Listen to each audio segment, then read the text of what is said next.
Hello les amis, c'est un vrai plaisir là, de vous retrouver en ce jour très froid. La vague de froid est arrivée et je vois les flocons de neige sur Paris. Les enfants vont bien aimer. Mais écoutez, je vous souhaite beaucoup de chaleur et puis moi ici, je suis bien installé et je ne chauffe pas. Je ne chauffe pas cet appartement, mais les voisins le font très très bien. Bon, c'est sûr, il ne va pas faire 21 degrés, hein, mais je trouve que c'est suffisant pour être bien et ouais, pour être sobre à ce niveau-là. Bref, je digresse. J'avais pas spécialement l'idée de parler de ça. Et mon idée était plutôt de parler de comment on vibre, comment on vibre un état d'esprit positif, comment on incarne la positivité dans son quotidien. Alors, ça pourrait être très long à expliquer. J'ai juste envie de vous partager quelques tips qui m'ont particulièrement aidé ces dernières années pour mettre de la joie dans ma vie et pour garder un état d'esprit positif.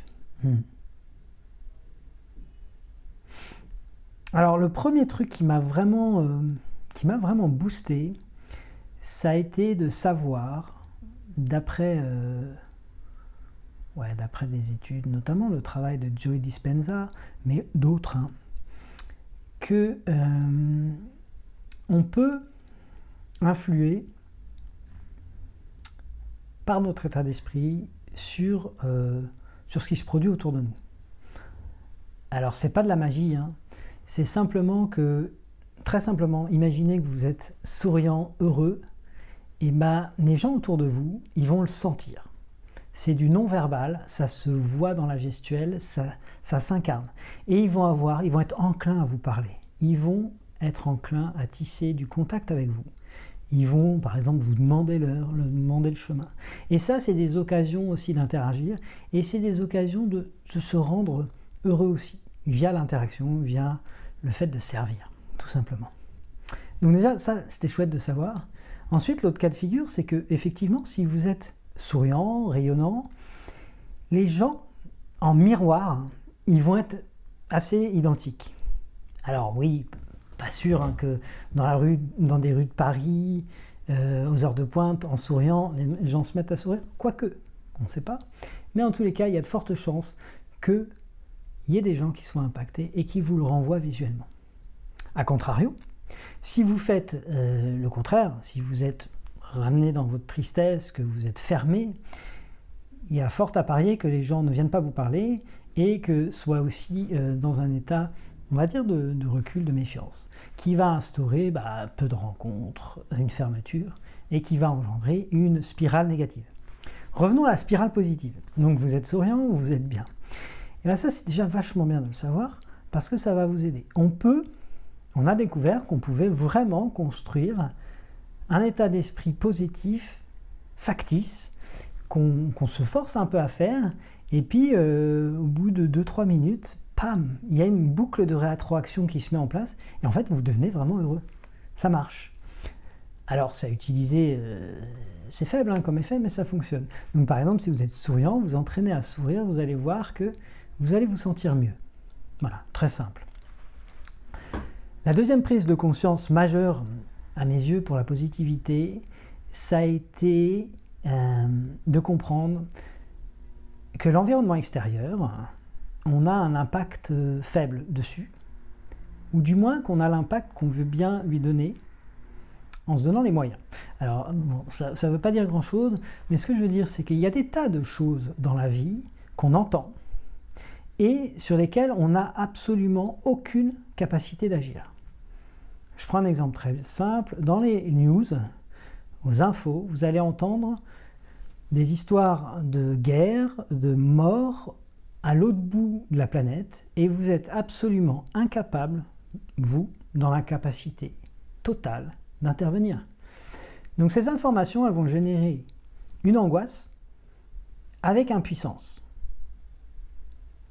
Et un des tips très simples, c'est que tout ça, c'est même pas la peine de le faire émerger dans notre cerveau.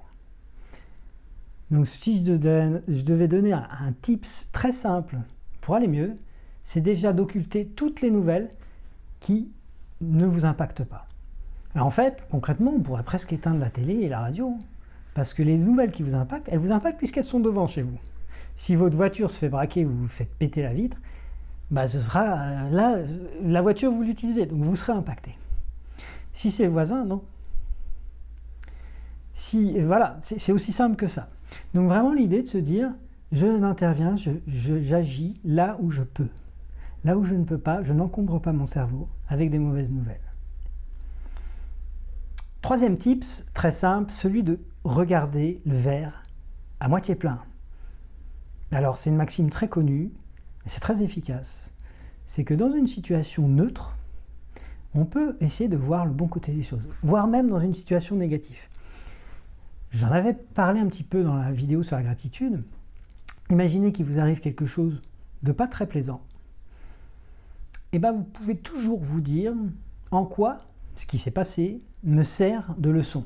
En quoi cela m'apporte une réflexion, un grandissement qui me permet de vivre la vie de façon plus joyeuse après. Ouais, des fois, moi j'ai rencontré des gens, ils ont été licenciés et ça a été un véritable drame pour eux. Et quand on leur demande après coup, la plupart ils disent waouh, mais c'était une bénédiction parce que j'ai enfin pu faire cette activité que j'osais pas me lancer et j'ai pu le faire puisque j'ai bénéficié d'aide de Pôle emploi et je me suis lancé. Donc pour ces personnes, l'élément négatif est devenu positif. Vision intéressante. Quatrième tips qui est vraiment à mes yeux majeur, en tous les cas moi il m'a beaucoup impacté, c'est d'avoir un focus réel sur ce que fait l'environnement extérieur sur nous. Si par exemple on va avoir un stimuli négatif, je prends un exemple. Vous allez à l'administration et il y a une queue pas possible. C'est très long. Vous attendez longtemps. La plupart des gens, ils vont se plaindre et ils vont mettre une attention négative en se disant « Waouh, c'est la queue, je vais être en retard, Et ils vont tourner en rond là-dessus. Ils vont focaliser sur un élément négatif. Imaginez-vous que avec ce stimuli, vous le transcendiez en quelque chose de différent. Vous vous dites « Tiens, c'est la queue, je vais pouvoir en profiter pour lire ce livre audio que je n'avais pas le temps de lire. Je vais pouvoir en profiter pour me détendre et faire de la cohérence cardiaque. » Vous allez vous arrêter et puis faire votre cohérence cardiaque dans la queue. Vous allez pouvoir mettre à profit, en fait, cette opportunité pour pouvoir faire quelque chose de chouette. Donc finalement, attendre, c'est une opportunité. Donc ça peut être vu sous un prisme positif. Voilà un petit peu le jeu qu'il s'agit de jouer. Ok ? Un autre petit tip, alors je crois que c'est le cinquième.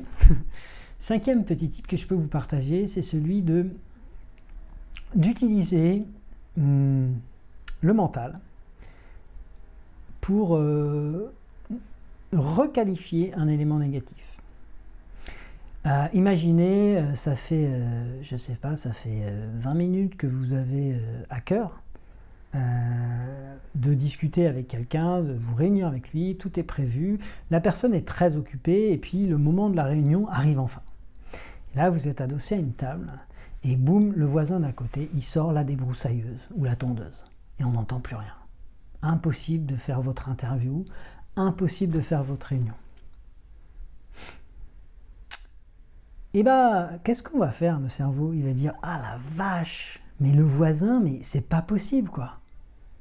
Là, mais comment ça se fait? Mais il me fait chier, quoi, clairement. Avec sa tondeuse, là, j'en peux plus. » Et donc, vous allez ressasser ça. Et là, vous allez perdre un état d'esprit positif. Alors, comment on fait? Là, on se dit « Ah tiens, on se met en présence, et on se met en présence de cet élément qui nous affecte, qui nous fait du mal. » Et on se dit « Tiens, la tondeuse me dérange. Ensuite, on caractérise. Pourquoi ça me dérange? Parce qu'il y a du bruit, je ne peux pas faire mon interview. Donc on va essayer de neutraliser. Alors comment on neutralise? On regarde ça de façon objective. Et on fait, il y a du bruit, et on se met à la place du voisin. Le voisin, lui, c'est le samedi, il bosse toute la semaine, donc il fait son truc. Il a le droit, et c'est son droit. Et ça tombe juste au mauvais moment. Et là, on se dit, mais comment? Ok, ça c'est comme ça, c'est un fait. Est-ce que je suis impuissant? On se pose la question, est-ce que je suis impuissant? Est-ce que je peux agir? Qu'est-ce que je peux faire? Et là, si on se pose, on se dit, ah mais je peux lui demander d'arrêter, possibilité. Pas facile, pas toujours facile. Mais plus simple, si on peut bouger, on peut se réunir à un autre endroit. Et donc là, on commence à dire, ah ouais, ok, facile. Donc je vais proposer à la personne à qui j'étais, écoute, elle a vu le bruit de la tondeuse, ça te dit qu'on fasse ça à un autre endroit. Et puis on dit, je sais pas, ouais, pourquoi pas dans le parc là-bas. Ouah, génial. On prend le matériel et puis on fait ça dans le parc. Tout con. Là, on est sorti, on ne focalise plus sur le problème négatif. Okay, donc il y a vraiment un timing, une gestion à avoir d'aller chercher la capacité à agir pour répondre à ses besoins dans ce cas de figure. Voilà. Un autre type que je partage, c'est que, je ne sais plus qui a dit ça, je crois que c'est Damien Maya, un youtubeur que j'aime beaucoup, qui fait des super chouettes vidéos. Et Damien Maya, il partage le fait que pour être globalement positif, c'est bien d'avoir 60% de pensées positives dans son quotidien, comme ça. Et donc, quand des pensées négatives arrivent, il est important de les laisser passer. Et il donne l'image d'un ciel. Et en fait, un ciel normal, c'est un ciel où il y a des nuages. Un petit peu, vous savez, ces cumulus d'été. Mais où ils ne s'accumulent pas. Parce que s'ils s'accumulent, ça commence à être l'orage. Et quand l'orage arrive, il n'y a plus de capacité à dégager le ciel. J'aime beaucoup cette image. Donc j'aurais envie de vous dire que si vous avez envie d'avoir un état d'esprit positif, prenez soin de votre ciel et faites en sorte que les nuages ne s'accumulent pas. Donc utilisez les techniques dont je vous ai parlé, ça peut vous servir. Et je vais finir par un truc que j'ai trouvé extrêmement puissant par rapport à la positivité. C'est ce que j'appellerais la conscience de l'autoresponsabilité. En substance, il est essentiel de bien cerner que quoi qu'il arrive, quand il se produit quelque chose dans la vie qui nous affecte, qui nous touche, il s'agit bien possiblement de quelque chose d'extérieur, mais ce qui déclenche le signal négatif, le signal d'affect, c'est bien nous, à l'intérieur de nous. C'est là que, par exemple, qu'on voit la différence fondamentale qu'il existe entre une douleur et la souffrance. La douleur, c'est ce qui est à l'origine de la perception désagréable. La souffrance, c'est bien ce qu'on porte sur cette douleur et ce qu'on en fait. Concrètement, les moines Shaolin, ils ont clairement développé cette capacité à supporter la douleur sans y mettre de la souffrance. Ça leur donne cette aptitude à pouvoir résister dans des positions extrêmement inconfortables, d'être posé sur des clous, etc., de tenir sur un seul doigt en position verticale, avec les jambes en haut.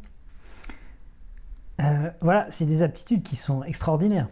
Alors, il n'est pas question de devenir des moines Shaolin, mais il est question d'avoir conscience qu'in fine, ce n'est pas les éléments extérieurs qui nous font du mal, qui nous affectent, ce sont bien la transduction de ces éléments extérieurs à l'intérieur de nous. Ok ? Si on pose ça, on peut se rendre compte que finalement, on passe énormément de temps à vouloir que l'extérieur change. Si par exemple vous êtes dans une rame de RER et qu'il y a des enfants qui hurlent à côté de vous, vous pouvez choisir d'intervenir sur l'environnement extérieur. Vous pouvez choisir de parler aux enfants, aux parents des enfants, pour faire en sorte que ça s'arrête. Vous pouvez aussi partir. Il y a des moyens d'action. Ce qui rend le hurlement insupportable, c'est vraiment en vous. Il y a des gens, ils vont être moins perturbés. Donc il faut vraiment avoir conscience qu'on peut jouer aussi sur notre intériorité. Alors je ne vais pas rentrer dans des exemples très précis, mais j'aimerais vous parler de Viktor Frankl, qui a été déporté, et qui a été en camp de concentration, et qui a même découvert qu'au sein même d'un camp de concentration, on pouvait découvrir un plus petit espace de liberté, un espace infime de liberté, mais en fait qui est immense. C'est celui de se dire que son intégrité, quoi qu'il arrive, elle n'est pas touchée. Quand bien même on serait contraint physiquement, incarcéré, mis en camp, forcé, on peut toujours avoir la décision de dire le bourreau, je le laisse ou pas pénétrer dans mon esprit par ses attaques psychologiques, etc. C'est très subtil, c'est complexe de percevoir ça, mais en tous les cas, sans entrer dans l'extrême des gens qui ont été déportés, je voulais juste donner cet exemple pour expliquer que même dans ce qu'il y a de plus difficile, de plus... Allez, on va employer le terme horrible, et bah on peut s'extraire. Donc, quand il vous arrive quelque chose qui vous affecte beaucoup, essayez simplement de jouer à ce jeu, de se dire « Ah ouais, mais alors là, ok, ça me fait mal. Là, j'ai envie de m'en prendre à cette personne parce qu'elle m'énerve. Mais est-ce que moi, je ne peux pas agir sur mon intériorité pour essayer soit d'être en empathie, soit d'être en compréhension, soit de regarder simplement ce qui se passe en moi. Ah tiens, ça m'énerve. Je mets de la conscience dessus. Et après, de retrouver une forme de sérénité qui permet d'agir. Et donc de s'extraire de cette boucle de focalisation négative qui dit « Ah mais c'est horrible, ça ne va pas ». Finalement, le gros du problème de la négativité, il est dans le fait qu'on se sidère pour quelque chose, qu'on trouve ça inadmissible. Le nombre de personnes qui se font du mal simplement parce qu'elles se disent « c'est inadmissible ». Ok, et alors? C'est inadmissible, mais qu'est-ce que j'en fais de ça? Rien. Je me flagelle. Dépassons cette inadmissibilité, mettons-nous en empathie et regardons objectivement. Allons chercher ce qui est joyeux. Ok, il y avait du bruit dans ce restaurant, mais je pars. Je pars. Ou alors, on a envie d'être sympa, on en parle aux gens. Si les gens ne réagissent pas, ou réagissent une minute ou deux et reprennent, on s'en va. Et puis on va trouver un autre restaurant. Et ce restaurant, il sera super. Pourquoi? Parce qu'ayant connu le bruit, quand on arrive dans le calme, il y a cette variation qui fait que le calme, c'est précieux quand il y a eu du bruit avant. S'il n'y avait pas eu de bruit avant, le calme n'existerait pas. C'est un peu con, mais c'est un peu cette idée-là. Donc voilà, c'est le mécanisme de sidération à vraiment travailler aussi et à développer. À chaque fois que vous vous dites « c'est affreux, c'est horrible », posez-vous la question, qui c'est qui définit ça? Est-ce que c'est vous? Voilà. Donc, vraiment des petits tips. Et après, le dernier que je préfère, que je trouve le plus joyeux en fait pour moi, c'est dans toute situation, essayez de voir ce qui est joyeux. Et en fait, si on fait bien gaffe, la quasi-totalité des situations peuvent se révéler joyeuses parce qu'elles nous disent quelque chose. Elles nous disent quelque chose sur nous. Elles nous font grandir. Donc là, c'est vraiment l'idée de se dire « Waouh, ce qui s'est produit là, ce qui est difficile pour moi, j'ai envie de regarder ce que ça me dit. Et j'ai envie d'oser me poser la question, la fameuse question, en quoi je suis responsable de ce qui s'est passé ?» Et en réponse, en vraiment aller chercher à l'intérieur de nous, dans cette transduction, dans ce filtre de la réalité, qu'est-ce qu'on est allé poser de nos propres mécanismes internes qui nous a fait trouver ça horrible, trouver ça négatif. Voilà, des petits jeux que vous pouvez essayer. Et ouais, je crois qu'avant même d'essayer les petits jeux, il y a un dernier truc qui est vraiment important. Alors, désolé pour le cadre qui est pas... c'est un peu confus. Je mets les idées les unes après les autres, c'est pas très structuré. J'espère que vous comprendrez quand même. Et donc, pour vraiment le tips que j'aurais souhaité évoquer en premier, c'est celui d'être conscient qu'on est dans la négativité. Et là, pour vous aider, j'aurais envie de vous dire qu'il y a des signes, déjà, on ne se sent pas bien, etc. Mais amusez-vous à regarder autour de vous. Vous avez sans doute des gens qui sont positifs. Regardez-les, observez-les. Et puis vous avez des gens qui sont négatifs. Vous savez, ces gens qui arrivent dans un groupe et puis ils font tomber l'ambiance, quoi. L'ambiance, elle tombe. Et ils ont des petites phrases, tout ça. Observez-les. Observez-les s'exprimer. Regardez. Et dites-vous bien que, vous voyez, ils vont presque chercher l'adoubement, ah bah ouais, la sidération. Ah t'as vu, c'est horrible. Ah ouais. Ils veulent que... ces gens-là, observez-les. Et voyez ce que ça fait comme énergie. Et voyez ce que ça vous fait, vous. Et vous allez sentir... qu'est-ce qui se produit quand on devient... Quand on est un peu down, quand on est un peu affecté, quand on est négatif, quand notre vibration, elle descend. Et ça vous donnera un petit peu un signe de quand en vous, l'orage s'installe dans votre ciel et que la pluie est proche de tomber. Et là, peut-être, vous arriverez à saisir un des tips, etc. Mais déjà, rien que poser la conscience, et puis après, le soir, revenir dessus, ça peut faire du bien. Voilà, une petite vidéo, enfin petite, pas tant que ça, pour vous donner quelques tips sur la positivité. Et j'espère que ça vous servira, que vous aurez à cœur d'essayer ça. En tous les cas, si ça vous sert, s'il y a des choses qui vous parlent, que vous avez pu expérimenter, faites-moi des commentaires, racontez-moi comment c'est pour vous. Et puis si vous sentez que la positivité c'est quelque chose qui n'est pas facile, je suis très curieux de savoir vers quoi ça vous challenge, vers quoi, en fait, comment vous la percevez, quelle est la difficulté qui vous amène à en avoir. Et si pour vous, vous êtes super positif, continuez, rayonnez autour de vous, mettez votre présence dans l'univers, parce que les gens la voient, les gens la sentent, les gens baignent avec cette positivité et vous rendez le monde plus agréable, plus joyeux. Voilà, merci à vous pour votre attention et puis je vous souhaite une magnifique journée et une belle présence au monde.